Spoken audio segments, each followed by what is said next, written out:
মন এব মনুষ্যনাং কাৰণং বন্ধ মুখ্যয় য'ত জ্ঞানময় আত্মাত মন স্থিত হৈ মানুহ প্ৰকৃত জ্ঞানী হয়। সেয়েহে মানুহৰ জ্ঞানৰ প্ৰসাৰ, সৌন্দৰ্যৰ প্ৰতি স্পৃহা, সামাজিক চেতনা আৰু একনি আনন্দময় মধুময় সমাজ গঠন প্ৰক্ৰিয়াৰে মহাপুৰুষ শ্ৰীমন্ত শংকৰদেৱ গুৰুজনাৰ আঁৰিৰে এয়া বৰকীৰ্তনঘৰ শাখা সত্ৰ মৰনৈত সাৰ্বজনীন পালনাম মহোৎসৱ। তেতিয়াহ'লে বলক তেতিয়া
বৌদ্ধ পূৰ্ণিমা তিথিৰ সংগতি ৰাখি ৮১তম সাৰ্বজনীন পালনাম মহোৎসৱৰ এয়া পাতৰ প্ৰসংগ, য'ত ঈশ্বৰে মানৱ জীৱনৰ মাজতে সকলোবোৰ সৎ, সুন্দৰ আৰু মংগলময় ঐশ্বৰ্যৰ সমাহাৰ ঘটোৱা দেখিবলৈ পায়।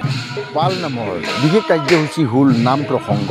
বিশেষকৈ নামনি অসমত পালনামত বীৰ নামদলৰ জৰিয়তে নাম কীৰ্তনৰ পৰিৱেশন কৰা হয়হি। তেতিয়াহ'লে বলক আমি বীৰ নামদলৰ নাম প্ৰসংগৰ মাজত সোমাই পৰোঁহি।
দৰে এনেকুৱা আধ্যাত্মিক অনুষ্ঠানসমূহত পৰম সত্যক প্ৰতিষ্ঠা কৰাৰ ক্ৰিয়াত সন্তই আনন্দ পায়, ভকতে প্ৰেৰণা পায় আৰু অজ্ঞান তিমিৰ নাকি পথত জ্যোতিৰ সম্ভাৰ বিয়পায়। এয়াই পালনাম। যিয়েই নহওক অনিচ্ছাকৃত ফুলকুটি হ'ব পাৰে, সেই সমূহ ফুলকুটিৰ গঠনমূলক পৰামৰ্শৰে মই মোৰ ভিডিঅ'টি ইমানতে সমাপ্ত কৰিছোঁ।